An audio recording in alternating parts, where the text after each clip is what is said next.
Perkenalkan, nama saya Christian dengan NIM 120140056 dari kelas mata kuliah Strategi Algoritma RA. Pada kesempatan kali ini, saya akan membahas mengenai penerapan algoritma brute force pada permainan tradisional congklak. Sebelum itu, apa itu congklak? Atau dalam bahasa lain yaitu dakon, makaotan, atau mancala. Nah, jadi permainan congklak adalah sebuah permainan yang bisa dimainkan oleh dua orang pemain yang menggunakan 14 lubang kecil yang disusun sedemikian rupa seperti pada gambar di bawah ini, dan juga ada dua lubang besar atau yang bisa disebut juga sebagai lumbung yang berada pada ujung papan permainan. Dan juga ada 98 biji yang dimasukkan sama rata ke setiap lubang kecil sebanyak 7 buah. Tujuan dari permainan adalah memasukkan biji terbanyak ke dalam lumbung masing-masing dengan cara yang diperbolehkan. Untuk cara bermain, pemain berjalan bergiliran atau bergantian. Pemain yang mendapat giliran berjalan harus memilih salah satu di antara 7 lubang kecil yang ada di sisinya. Setelah memilih lubang, pemain mengambil semua biji yang ada di lubang tersebut dan mendistribusikannya satu persatu ke setiap lubang kecuali lubang besar milik lawan searah jarum jam. Setelah biji yang diambil habis, maka permainan akan dilanjutkan tergantung dari kondisi pemberhentian biji terakhir. Jika biji terakhir berhenti di lubang kecil manapun yang berisi satu atau lebih biji di dalamnya, maka pemain akan mengambil semua biji tersebut dan melanjutkan distribusinya. Jika biji terakhir berhenti di lubang kecil milik lawan yang kosong, maka giliran pemain akan berakhir. Jika biji terakhir berhenti di lubang kecil milik pemain yang kosong, maka giliran pemain berakhir namun berkemungkinan untuk melakukan yang namanya nembak. Nembak itu adalah mengambil semua biji yang ada di seberang lubang pemberhentian dan satu biji yang ada di pemberhentian tersebut ke dalam lubang besar milik pemain. Jika biji terakhir berhenti di lubang besar milik pemain, maka pemain dapat memilih salah satu di antara 7 lubang kecil lagi, atau dengan kata lain mendapatkan giliran kedua. Setelah kita mengetahui cara bermain congklak, sekarang kita cari tahu apa itu algoritma brute force.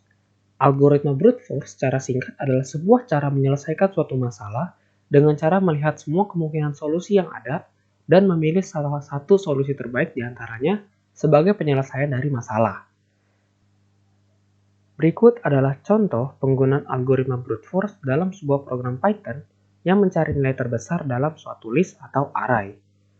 Dengan menggunakan variabel temp yang berfungsi untuk menyimpan solusi terbaik sementara, program dapat menelusuri semua angka yang ada di dalam list dan mengganti nilai temp jika nilai yang sedang ditelusuri saat ini lebih besar dibandingkan nilai temp sebelumnya.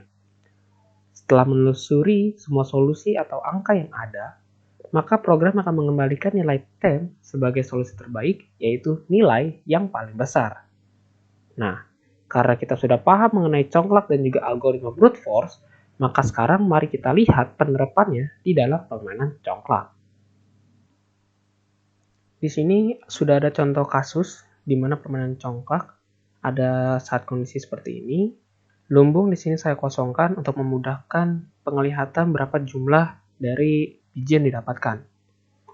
Nah, pada saat program menerima kondisi seperti ini, program akan secara langsung menentukan langkah 1 itu menghasilkan berapa biji, langkah 2 menghasilkan berapa biji, dan seterusnya. Jadi di sini pertama-tama kita harus lihat dulu kalau kita melakukan lubang 1 ini berapa biji yang kita dapat. Dan hasilnya adalah 3. Maka dimasukkan ke dalam sebuah tabel yang bisa berbentuk list atau array untuk menentukan best move dan juga biji maksimal yang bisa kita dapatkan. Di sini lubang 1 menghasilkan 3 biji yang dimana sementara adalah hasil yang terbaik. Lalu lanjut ke lubang kedua yang mana menghasilkan hasil yang sama juga. Maka kita masukkan ke dalam tabel atau list, tapi kita tidak mengubah best move dan max-nya karena hasilnya sama saja. Lubang ketiga tidak bisa kita jalan karena tidak ada biji di sini. Jadi kita skip saja. Lalu lubang keempat yang mana ternyata dia berhenti di lumbung pemain. Yang kalau sesuai peraturan berarti mendapatkan giliran kedua dan akan ada lebih banyak lagi list yang harus dicari.